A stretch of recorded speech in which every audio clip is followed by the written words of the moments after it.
I'm Helen. I'm James. And we are global nomads. In 2004, we made the crazy decision to sell everything in the UK and move to Florida and open a flower shop. In 2024, we decided we'd make another crazy decision and sold our business, our home, and everything we owned to travel the world full time. So come with us each week and see where our next adventure takes us. Welcome back to part 2 of our Galápagos series. If you missed last week, we showed you around Santa Cruz Island and how we arrived in Gibraltar and what that involved. This week, we are going to be joining Celebrity Flora for our first week of our outer loop cruise. We're going to show you the boarding process, everything that's involved on day 1, which is a lot, and some of the islands that we visited during this first incredible week aboard. So come along with us. So welcome aboard, Celebrity Flora. So we made it to the airport. The Hilton gave us a transfer. Didn't give us a transfer. We paid for a transfer back to the airport, which is where we were to meet up with the crew from Celebrity in order to board the ship. So we made it there, had to do the whole process backwards again, take a taxi, get on the little ferry, go across, get to the bus, take the bus back up to the airport. And then there was crew there waiting for us, explained everything to us, took our luggage off us. And then we boarded some buses for the few-minute drive, probably 5 or 7 minutes, down to a tender area where I understand this is the fuel tender area. So there was a few boats down here and the Zodiacs were waiting for us there, ready to take us over. So I believe we had priority boarding because we were kind of whisked away with 2 other couples and we had a private Zodiac, just the 6 of us. There's 2 penthouses and 2 royal suites, but I'm guessing we are kind of in that category. We get the priority treatment, which wasn't expecting, but it was very nice. Quite an exhilarating ride over on the Zodiac, it was fair to say. I've never been on one before and it was a little bit faster than I was expecting, but it was absolutely fine. One of the reasons we chose Celebrity was because their Zodiacs have steps on the end. And basically you walk up those steps and straight onto the platform of the ship. So quite straightforward. There we were greeted by the captain, the hotel director, some of the officers, and given a glass of champagne, quick check-in. And here we are. So once we were aboard and we were all excited, we had lunch and then we had to take care of a lot of practicalities. So as soon as you board, they do give you a quick briefing with a timing outline and what you need to do. First thing is, ship time is different to local time, which we almost missed our slots to go and get our wetsuits and everything because we were an hour out. So bear that in mind. Make sure you change your watch to ship time and keep it on that so it doesn't change back.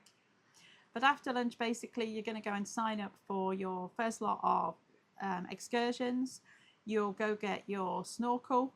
You will go and get your wetsuit and they'll help you size up and pick the appropriate size, and then you'll put everything in your allotted area on the deck so that you can collect that when you go out on the excursions. The timing of this, you are called by cabin number, so I think we went first because we were in a suite, as unlike the penthouse suite, and we got the first dibs. It is fairly regimented and they're very helpful though to get everybody through because they're obviously on a time crunch then to get you through for departure and dinner. So each cabin is assigned 2 bags. We're in cabin 502, so we had 502A and 502B.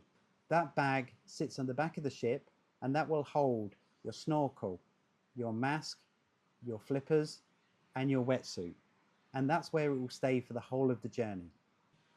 Each time then you go out on an excursion, you can go and pick up from there whatever you need. So you decide, I was 502A, you were 502B. And we'll pick up our own individual flippers and masks for whatever we happen to need for that day. Some people didn't bother getting wetsuits because the water was a little bit chilly. I personally thought you needed them. We were there in February. I thought the water was a bit cold, but I'm always cold. Some people said they didn't want them, they were too hot. So entirely up to you whether you want to take them or not. Before you went down to pick up your wetsuit, you would need to fill in a kayaking waiver form and a snorkeling waiver form. Now, I guess if you're not going to kayak, then that's not an issue, but it doesn't hurt to just fill them in. And then if you do want to kayak at another time, then you've got the opportunity to do so. But you must fill the waivers in before you pick up your equipment and start your journey. Now your equipment will stay on here, and in this area, this is where at the end of each of your excursions, you will wash all of your equipment. You'll also be asked to wash your feet usually as well, to ensure there's no cross-contamination between islands. So when you visited one island, you could have sand and bacteria and poop potentially on your shoes. So you are going to be asked to make sure you disinfect your shoes before you head upstairs back to your room and before you go to another island and potentially cross-contaminate.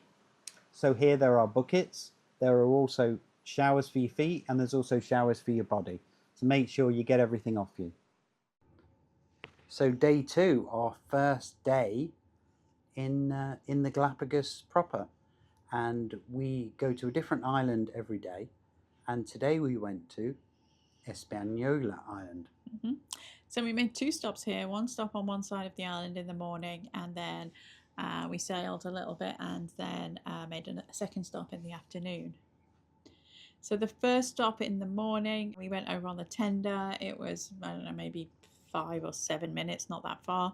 We chose to do the short beach walk and snorkel. Well, one of those things happened. We did the short beach walk.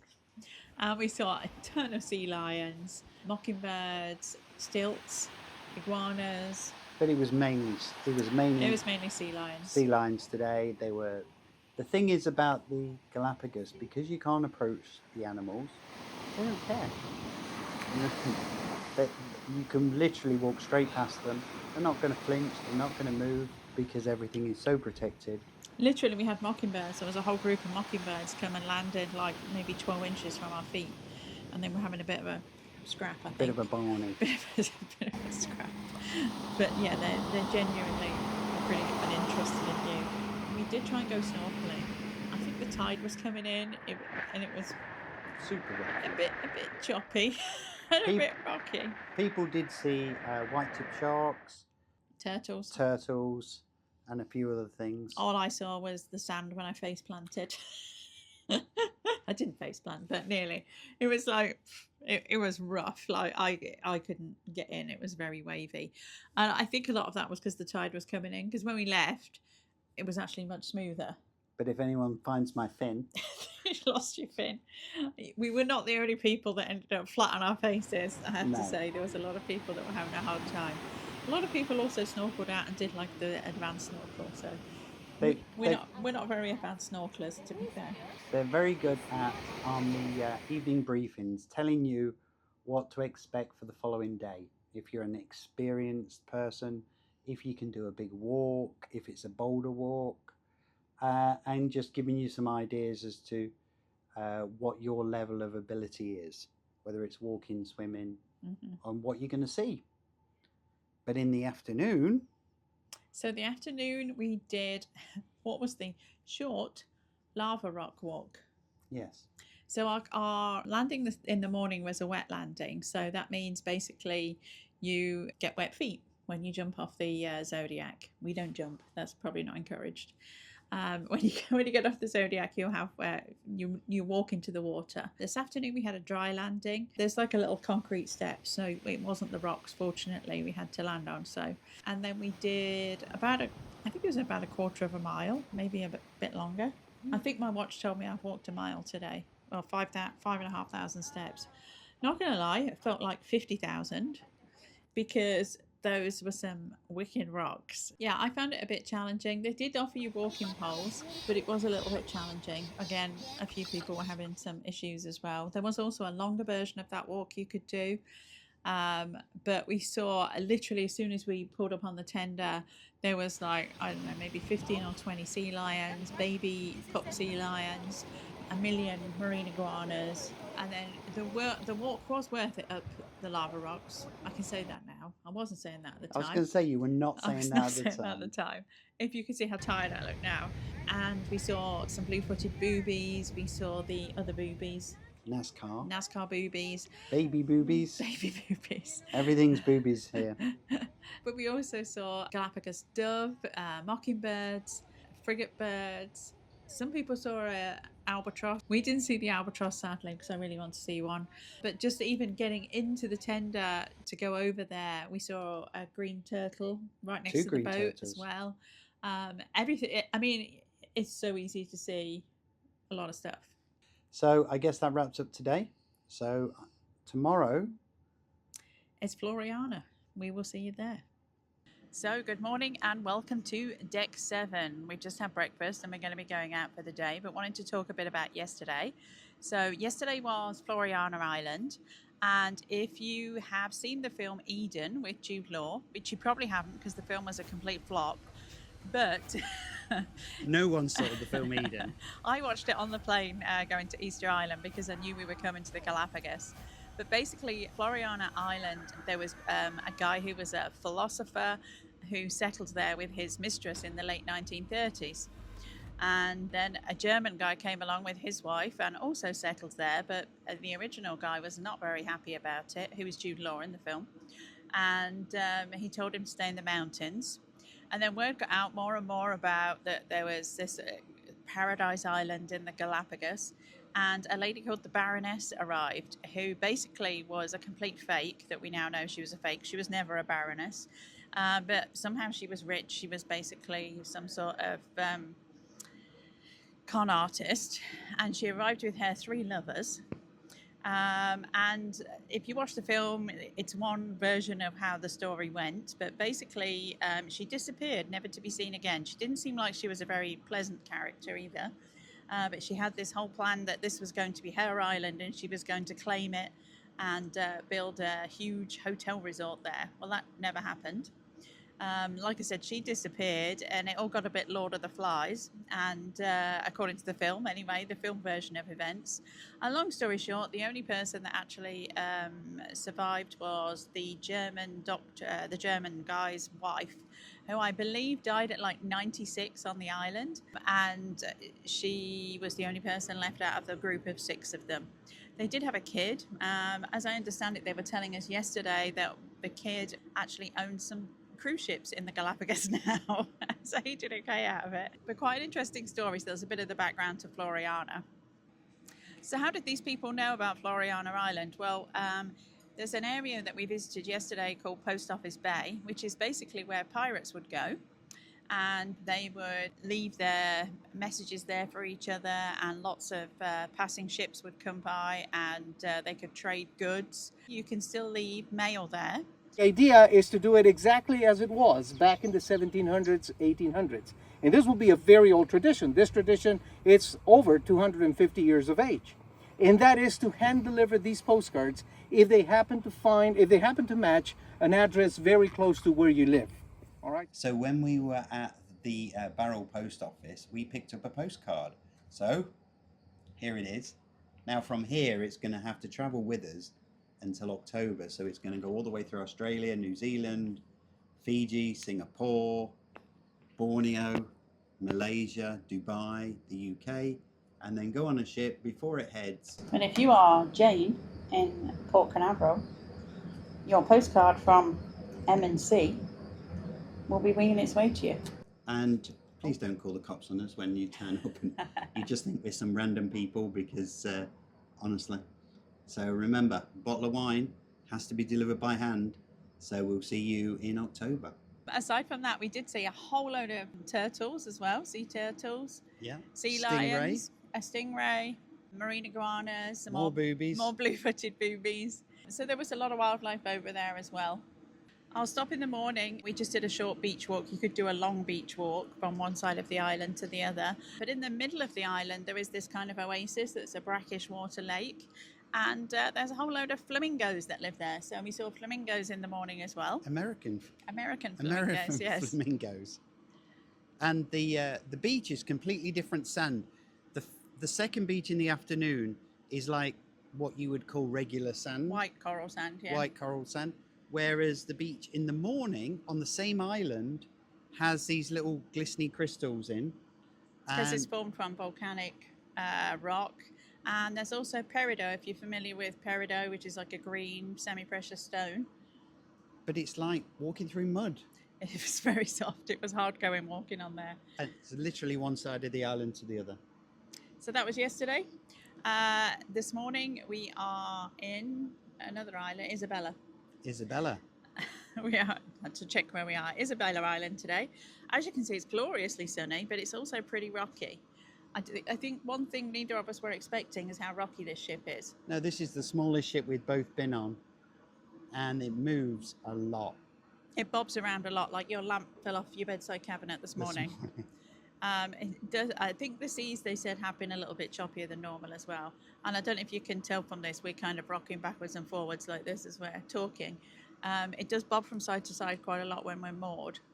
But even when we're in our cabin, we saw sea turtles this morning, and apparently the other day there was 25 sharks eating the fish that were thrown up by the boat going along, and the captain didn't tell us. Oh, we saw dolphins yesterday. Oh, we did see dolphins yesterday as well, yeah. So yeah, lots of hits on the bingo card yesterday. So hopefully today we're going to see some pinguinos. Pinguinos. I think today and tomorrow's islands, because we're on like the outer side of the western side of the islands, where the water's the coolest. So we're hoping we're going to see some Galapagos penguins. Okay, stay tuned. So good morning.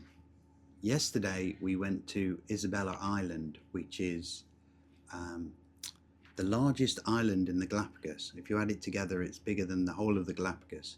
Our morning was a bit of a bust. We all did a tender ride to try and see some wildlife. Honestly, it was a bit of a bust. The waves were so big. Did see a couple of... We saw a couple of turtles, but that was it. And it was really pretty choppy. There were some big waves out there. So, yeah, bit of a bust, but can't be helped. Lots of people were looking forward to this one because inland there's a lot of kind of lagoons and things where there's sharks and things like that, where the water goes in, but it was really rough. No pinguinos yesterday because it was so rough. In the afternoon we stayed on Isabela Island because it's so large, and we went just further up the coast to a place called Urbina Bay. Now Urbina Bay was part of what's called, I think, the Great Uprising from 1954.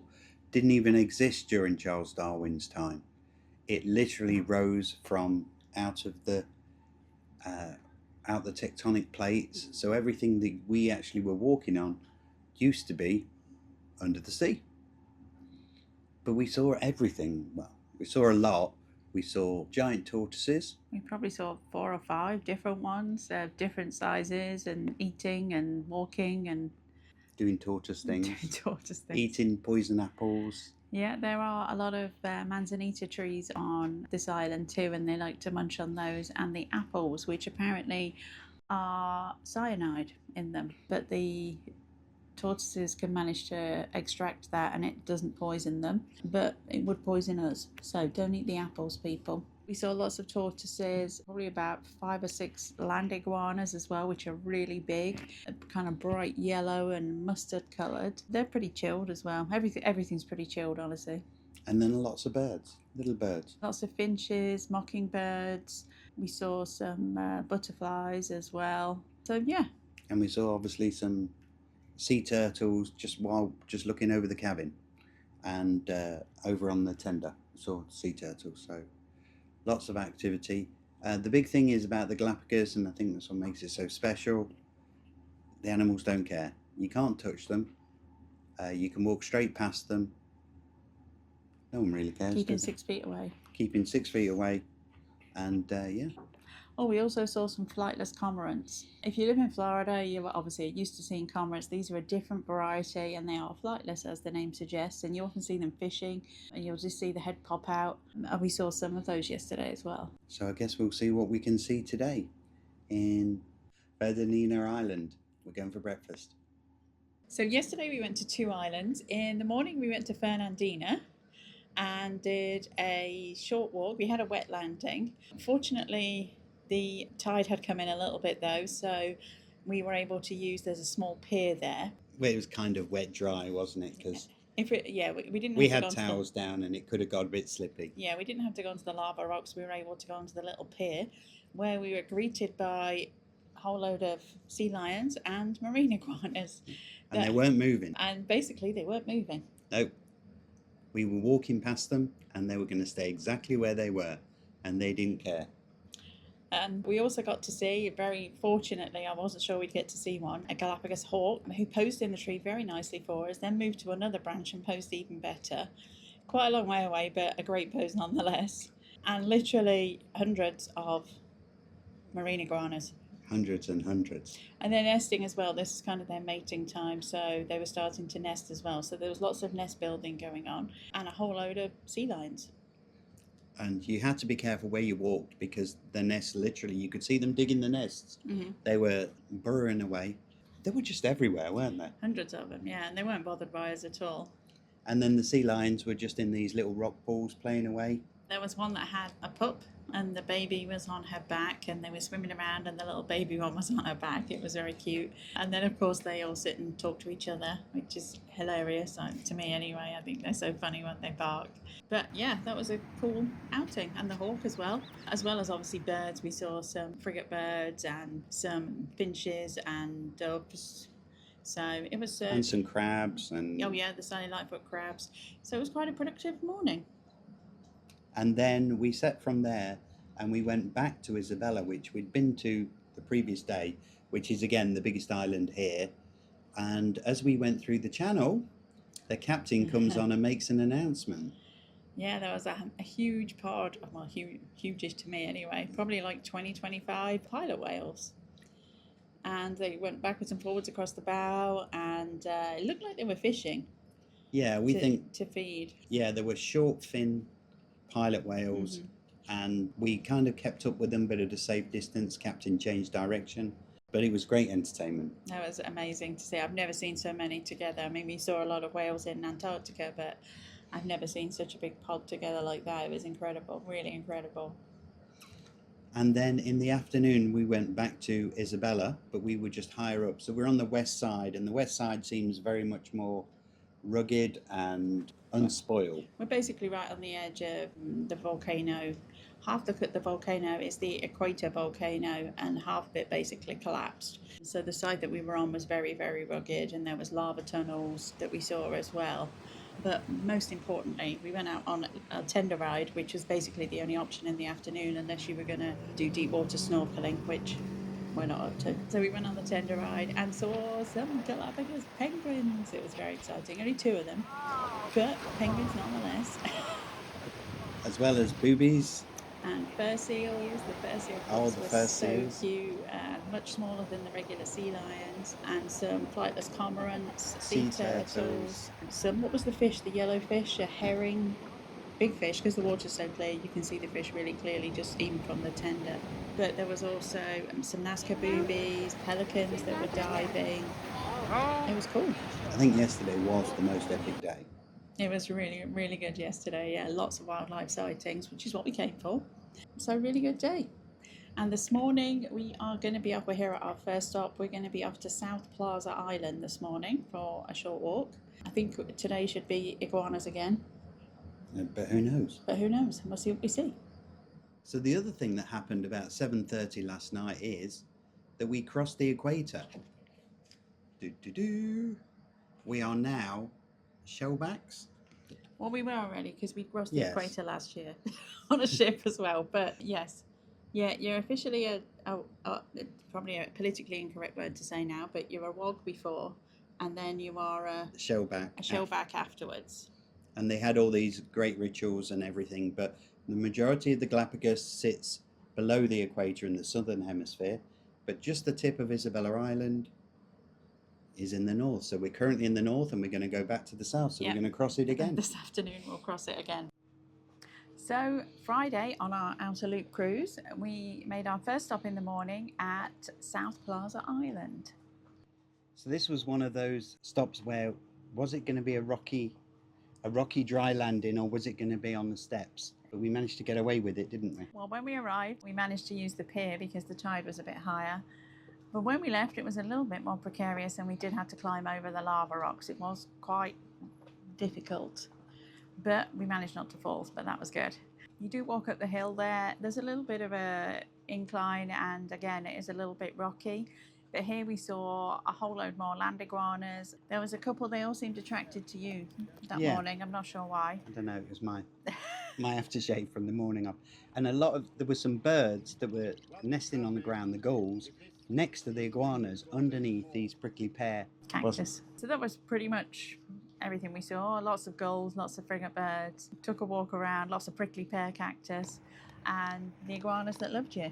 We did the short walk as opposed to the long walk. There was a bit of a further walk that just went a bit further down, but we were concerned about falling for every 5 minutes. Yeah. I mean, even on the kind of flatter areas, there's still a lot of lava rocks. Obviously, these are volcanic islands, so bear that in mind. We have looked at the itinerary for next week for the inner loop that will be coming up, but it looks like there's a lot more tender rides, wildlife tender rides next week, let's put it that way. Generally, a lot of these walks are uneven. You do need good walking shoes. People do fall over. No one injures themselves massively badly, but they do give you walking sticks or hiking poles to cope with the terrain.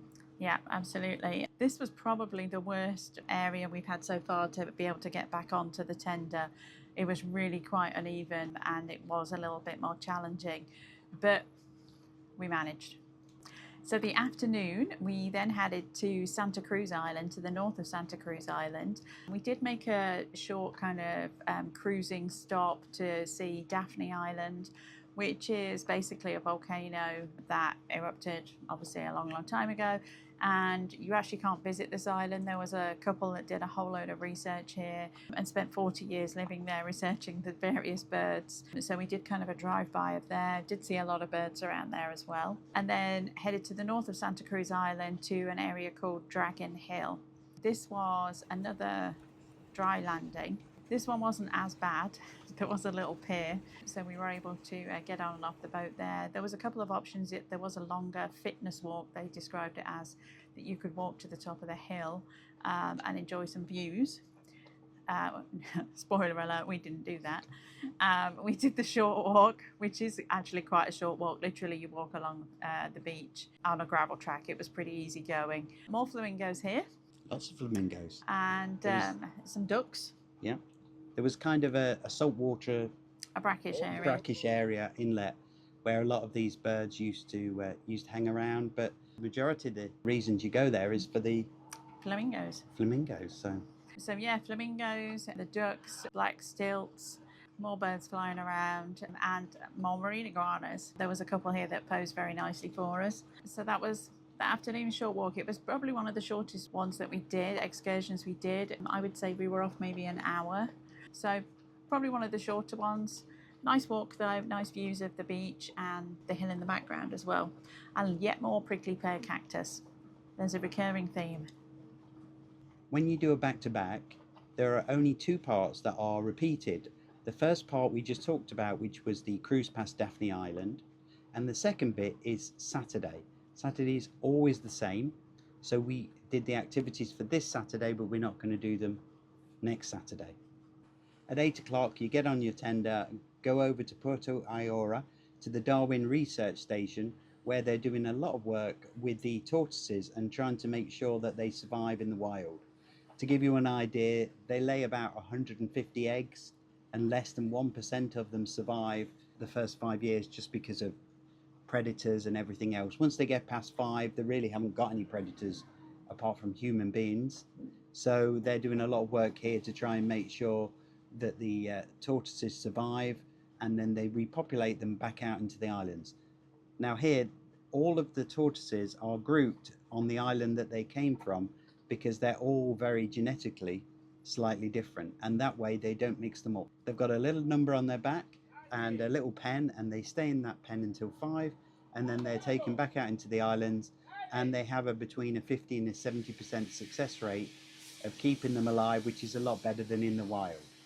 And basically here you're going to see them, literally we saw some that were 2 months old that were maybe this big, up until like the 5-year-old ones that are obviously bigger, and they've got mating pairs there as well, which are obviously 80, 90, 100 years old. Tortoises live to be up to 200. So to see, ones that are 40 and 50, they're basically youngsters. So Puerto Ayora is one of the easiest stops because there is an actual jetty and a dock, so it's the easiest one by far to get on and off at. Here's also a good place to spot the sea lions again. We were obviously here last week, so we got to see a lot of the birds and the sea lions in nature. Just a heads up, to get to the Darwin Centre, the entrance is located, I think it's about 650 metres from where the actual base is, and there's no vehicle access up there, so you do have to walk up there. Celebrity did offer, if you do have mobility issues though, that they did take a minivan. So there was like 6 of us that did go in a minivan. Honestly, I would have had a hard time walking that distance from the dock and from the entrance. It was quite a long driveway and it was super hot yesterday. Despite being so early in the morning, it was really, really warm. So just a heads up on that. After you visited the research station, you can walk back into town, which is about a mile. We went in the minivan, and then you had a little bit of free time for shopping. At 11 o'clock, we then met up again and jumped in some minibuses, and we drove to an area to do some rewilding, they call it. So part of the Celebrity commitment, they give each guest 2 trees. There was a couple of different types of tree, and each one has an individual number on. And you plant those trees. It did feel a bit like we were royalty because the hole was already dug for us. We were given a clean spade. Basically all we did is we put the 2 trees, we ripped the plastic bag off, we put the 2 trees in the ground and then filled the soil up and then walked away making sure we didn't trample on someone else's tree. But it was a commitment to reforest this particular area. This is more in the highlands of Santa Cruz. Close to Santa Rosa, so you're quite a long way up, but maybe like a 30-minute drive from the actual town. And this is nearer to where the Hilton is. So as we know already, it gets a lot of rain. It was raining pretty heavily by the time we got up there. We did see quite a few tortoises on the way up on the road, just wild tortoises. We saw 2 or 3. And after we had planted our trees, we headed to the ranch for lunch. And it was a buffet lunch. There's also a tortoise sanctuary there. So again, driving in, there was a lot of tortoises. All over the place. We had a couple of tortoise traffic jams where you just have to stop and just let them do their thing and then go around them. But we followed this down to the tortoise sanctuary, and they had an area reserved for us to have lunch. Yeah, it was like a kind of open air pavilion with a big buffet lunch. Basically, the whole ship was there, so like all 100 people were there. And it was a nice lunch, actually. We had a good selection of food options, all Ecuadorian stuff, all organic, all grown locally. So everything was really tasty. Also, obviously, drinks and fruits and wine included as well. And then we had a local group come in to do some sort of folkloric dancing. Now, we didn't get a lot of explanation as to what this dance means, but there were some very colourful outfits, especially this lady's dress. Oh, with the hammerhead shark on, yeah. With the hammerhead shark on. And then they had this dance where they wore these dolls on top of their heads. And at some points they took the dolls off and then they put the dolls on. If we find out more, we'll put it in the text below. Yeah. We're going to do some research as to what the dolls meant. We don't know what the dolls meant. And probably that was the only thing that was really missing. It was really, I mean, these kids, and they were, young on the younger side, were really getting into it, and they're obviously quite passionate about it, but we didn't really understand the meaning of the dances, yeah. which is probably the only thing it was missing. Really encouraging to see young people are so engaged in it though, and so engaged in keeping their culture and their traditions alive. And proud to be Ecuadorian. So there was an option after lunch to do a short walk with the tortoises. It was raining pretty heavily at this point. And we were tired, and we've seen tortoises, so we elected to come back to the ship. It was about a half-hour drive back down to the tender port. If you wanted to, you could stay in town and do a bit more shopping as well. They did run the tenders until 6 p.m, but we chose to come back on board because we had an appointment at 5 p.m. to go to the bridge. So we got that as part of having a royal suite, and so there was just 6 of us, and had our picture taken with the captain and Sergio. He's one of the second officers. Actually, I think he's the chief staff officer. Sorry, I probably completely offended, whatever. He's high up anyway. He also did a talk earlier in the week on how the bridge worked as well, but he gave us a talk, showed us like the screens and showed us around. And like I said, we got to sit in the captain's chair. Yeah, with the captain. Have a photo. Well, you sat on the captain's chair. Did, yes. I didn't sit in the captain's chair. They described it as a dentist chair. Was it comfortable? It was very comfortable. It was a bit like a dentist chair. Kind of bouncy as well. But yeah, got to sit with the master of the vessel. So that was a fun way to end the day. So today is Sunday, and literally, I think now Everyone's just getting off. we are the only guests on board. The ship time is 1 hour different to the time of the airport at Baltra. So nobody gets back on board. It's now 10:25. No one will be back on board until about 1:30. So we've got 3 hours where we can run around the ship, do whatever we want. So this is going to be this, obviously next Sunday for us will be the day we get off, and people will start getting off about 10 a.m. But for us, it's a day off. It's a day of rest, which is nice. It's been a long week. It's been a hectic week. So, and we're gearing up ready for next week as well. So next week is inner loop.